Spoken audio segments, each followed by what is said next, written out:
People all over the internet are like, oh, put your money into a Roth, put your money into a 401k, put your money into an IRA. Rich people use Roths, rich people use IRAs. I need to say that is all bullcrap. That is all specifically designed to say, I know something you don't know about finance, and you should trust me, and you should pay me assets under management, and you pay me to be your financial advisor, come talk to me. That's all just bait. That's all bait to get you on the phone with some financial advisor and hopefully develop a relationship, and hopefully they become your trusted contact. It's bait. It is just presenting an issue that's not really that complicated, as if it's the moon, so that you'll call a financial advisor, develop a relationship with them, and then pay them 1 or 2% of your money for the rest of your life. It's bait. And one of my gripes with my time in financial advice is it's intentionally complicated. It's too complicated on purpose, so that you'll pay people assets under management for the rest of your life. Today I want to tackle a very straightforward question. IRA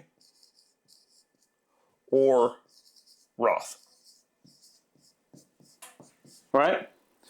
In that question, you can say IRA, 401k, or Roth. Now, the contribution limits are slightly different, but the purposes of this conversation, you can just say IRAs and 401ks are the same thing, and you can say that Roths are something different. Here's the way it works, okay?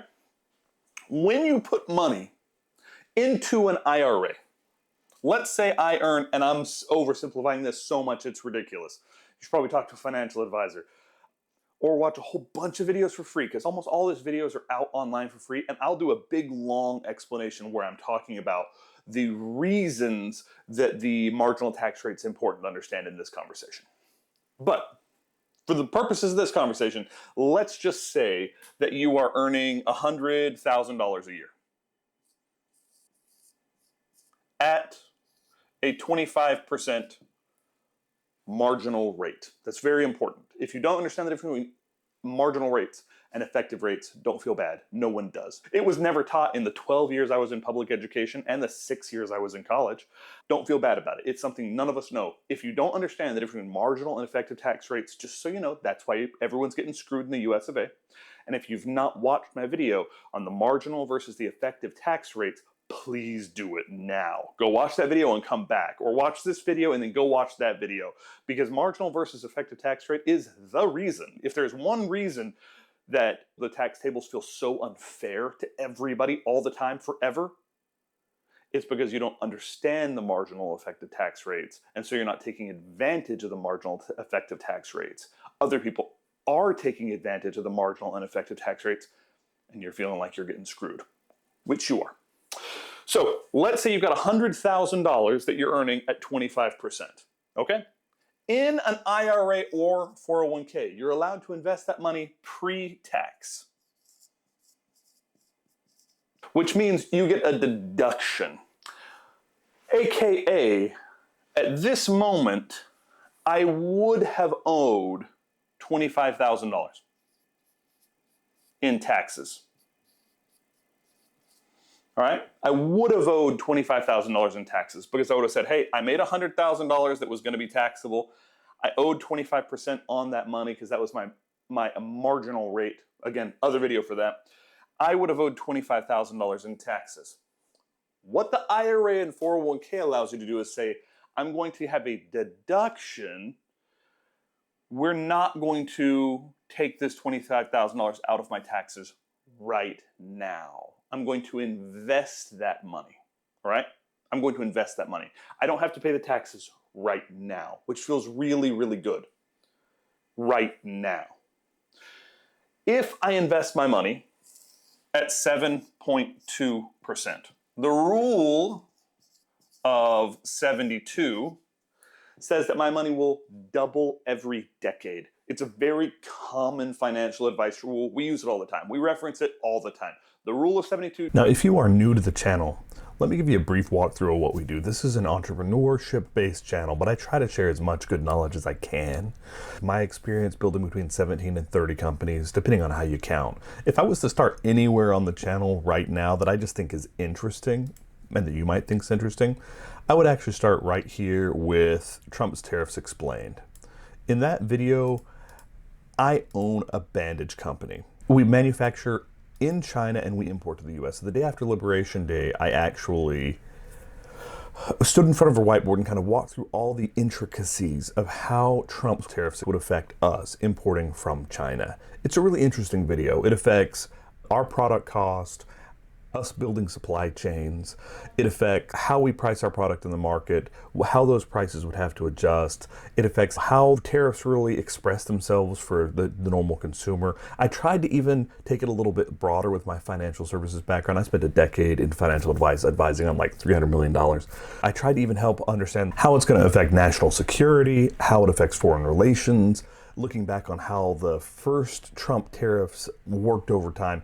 It was a really fun video. It was a really cool video, and it got a ton of views for our channel. Plus, I think it's maybe the best video that I've seen from anyone explaining how tariffs work and how they're affecting the economy and why they're so nebulous to put your finger on.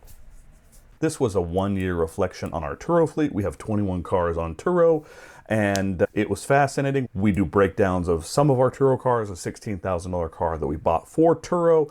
What is the actual profit at the end of the day on that? This is because there's so many people kind of Oprah hyping Turo as this incredible returns. We try to get to the bottom line of that with you. In this video, we talked about how Turo's insurance is not really insurance. There's a protection plan that you have with Turo that covers a certain amount of stuff. It doesn't cover everything. You can really give Turo anywhere between 10% to 40% of your money in exchange for a commensurate level of protection plan. We talk through all the ones that I've chosen, why I've chosen, and what to expect when you actually have an accident, what Turo is going to back, what they're not going to back. In this video, we discuss why gold isn't actually a very good retirement asset. It's become kind of US standard financial advice that, hey, if you're concerned about inflation, just buy gold. That's terrible retirement advice. I don't care what anyone says. We talk about the reason that single-family residential, which my firm, Bedrock, has bought over 5,000 pieces of single-family residential real estate. We talk about why single-family residential real estate is fundamentally a better retirement asset than gold is in every way, shape, or form. That's actually those two videos. This one, we're rehabbing a $1 million property. We're putting about $1.5 million into it. We're letting people watch start to finish. This one's just some more financial advice. What if rates go down? What if I'm sitting on the sidelines waiting to get into the real estate market? One of our properties that we oversee for one of our Bedrock investors got shot 67 times. As you can see, the channel's not just this one thing you're watching. It's not just entrepreneurship, right? It's all the different aspects of 7 different companies that I own. It's different overlays of the decade I spent in financial advice, advising on over $300 million. This channel is me trying to give as much good information as I can for free to do some good in the world. If that interests you, please do like and subscribe.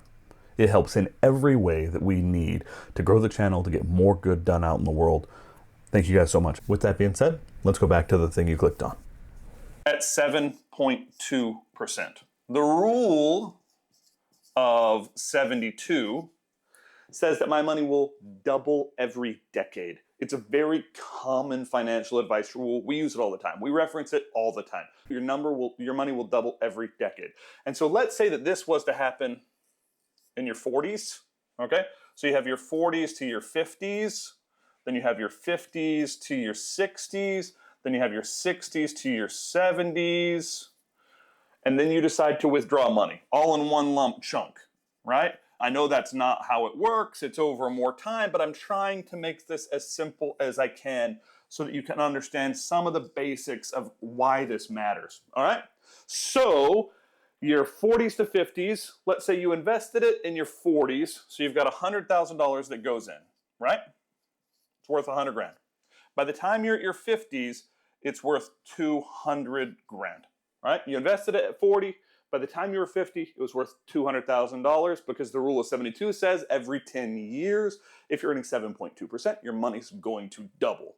Pretty simple math. You can achieve 7.2% in a lot of ways, all right? So, and then your 50s to your 60s, so 50 to 60, my money is going to double again. It's going to be 400 grand. And then your 60s to your 70s, your money is going to double again. It's going to be 800 grand. This is where the numbers matter, all right? At $800,000, that's what money is left in that's what's in your retirement account. If you were to, for example, pull it out all the next day, and you're not gonna, for a bunch of reasons, stop screaming at the screen. For a bunch of reasons you're not going to pull it out. But if you were to pull that out at 25%, all right, if your tax rate is the same when you retire as when you contributed, right? Then you take this $800,000, you subtract, what's 10%, $80,000, 20%, $160,000, $40,000 is that 5%, and so 80, 160, 40, $200,000, $200K, all right? So 25% of $80,000 is $200,000. That's how I do math, right? And so you have net spendable is $600,000 ish. That's the case if all of the money you're pulling out of retirement happens in 1 year at 25% or happens over a period of years, but every single one of those years you're at 25%. So if I take $100,000 and I put it into a 401k or an IRA and it's at a 25% tax bracket and it doubles, then I pay my taxes on the back end. I don't not pay taxes ever, because every single dollar from a 401k or an IRA is taxed as ordinary income when you withdraw it, and you're forced to withdraw it. So that's some things you have to understand about 401ks and IRAs. Now let's reverse the math and talk about a Roth, okay? The only difference between a Roth IRA and a 401k or an IRA is that you do the exact opposite. Ooh. You do the exact opposite, okay? You earn your $100,000, but you pay your taxes right now. You just get them over and done with. You say, hey, I think taxes are going to be more in the future. I think I'm going to have more money in the future. I think I'm going to have a higher tax burden in the future. I think benefits are going to, I think taxes are going to have to go up for this, that, or the other in the future. Or I think I'm actually earning less right now because my career is taking off. There's a bunch of reasons. But in a Roth IRA, you pay your taxes before you put your money in. Okay? So you say at 25%. So you only invest $75,000. All right? You get there by saying, hey, okay, let's not do this. Let's not skip a step. We got to show our work, right? It's a cool magnet. It's a magnet that erases. I like that.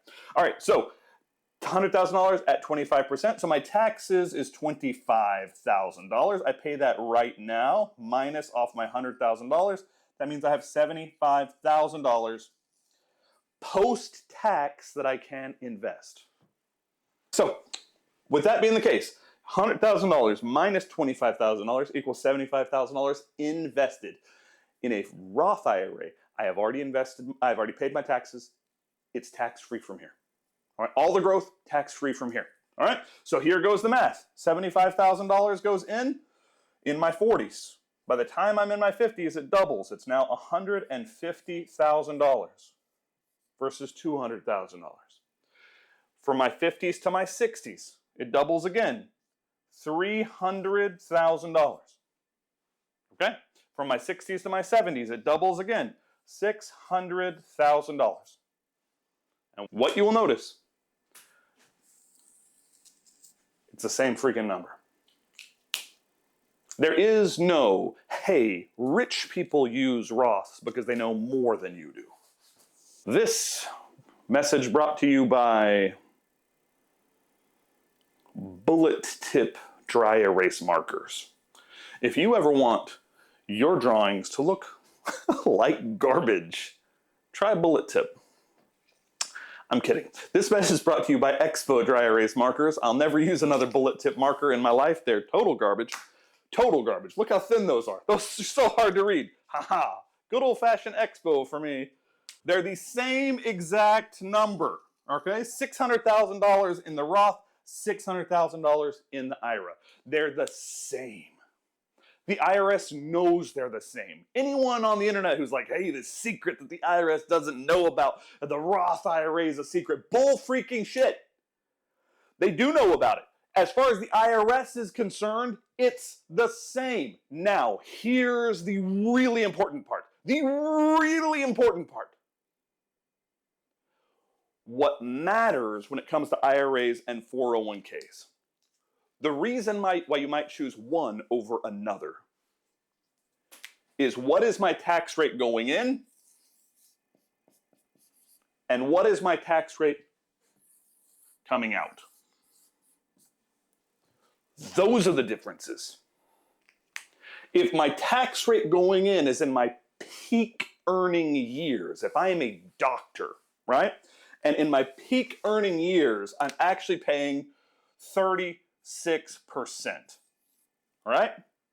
But I know in my retirement years, I'm not going to have that much in retirement. I'm going to have Social Security. I've not really got a pension. It was a private practice. I was working for myself. So I'm not going to have like a huge pension that's paying out. I'm going to have Social Security, and I'm going to be living off of my $800,000 of assets. All right? In that circumstance, you can avoid paying 36% now, and you might pay 10% or 12% in retirement, right? That's the question we've got to ask ourselves when it comes to 401ks and IRAs. Are my taxes higher now during my working years, or are my taxes going to be higher when I retire, right?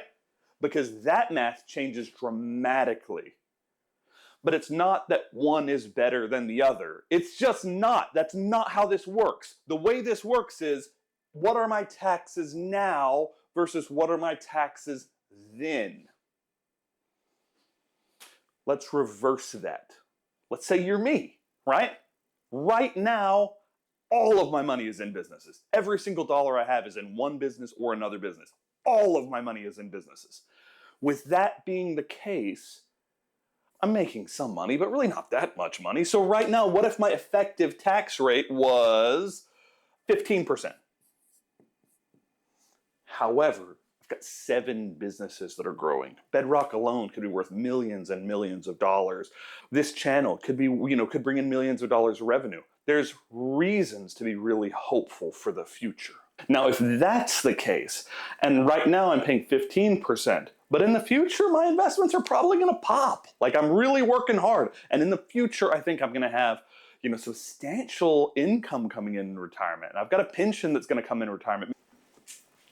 Maybe I have some really good accreditation, and really I'm going to be able to have a job and collect the pension from it, and then get another career and collect the pension from that. I once sat down with a guy who was collecting 4 pensions in Salt Lake because he was like a water engineer with 3 master's degrees, and he was just in a really unique case. And when he gets to retirement, he's going to have all sorts of ordinary income that he has to deal with. Or maybe you're going to get bought out from your company and they're paying you in some weird way. There's a lot of things that could change. So maybe in retirement, I'm going to be at 39.6%, right? If I'm not earning much right now, and I expect to be in a very high tax bracket when I retire, that's a Roth IRA. It's not a matter of rich people use Roths, and that's how they got rich. It's a matter of people who know they're going to be rich are benefited by using Roths. People who are working and earning their top dollars right now and being taxed at the highest rate right now, but don't have huge money in retirement, are benefited by 401ks and IRAs. One's not better than the other. They're both good. Now, on top of that, employers can match both. On top of that, some employers offer both, but some employers don't. When you leave your employment, it gets really complicated. One is not fundamentally better than the other. What I want to say today, for today's video, is they're the same. The only thing that changes, what do I pay when I go in? What am I paying in taxes when I come out? That's where the devil is. The devil's in the details. And if you don't understand the marginal tax rate, you'll never be able to understand this at all, because one builds on another. The marginal tax rate defines what is a good choice here. I'll release that video Friday of this week. All right, as I was reviewing that and getting it edited and ready to go up, I realized that I kind of left everyone in the lurch. I said most financial advisors are trying to overcomplicate the situation just so they can get your business. And while I believe that's true, I don't think it's the case with all financial advisors. I'm actually a big fan of self-directing. Your Roth IRA, your 401k, you can convert a 401k into a Roth. When you leave your job, everything converts into an IRA. It is complicated enough that you need some advice. Unfortunately, I'm not in that business anymore. I left the business of financial advice. Years ago, I started businesses.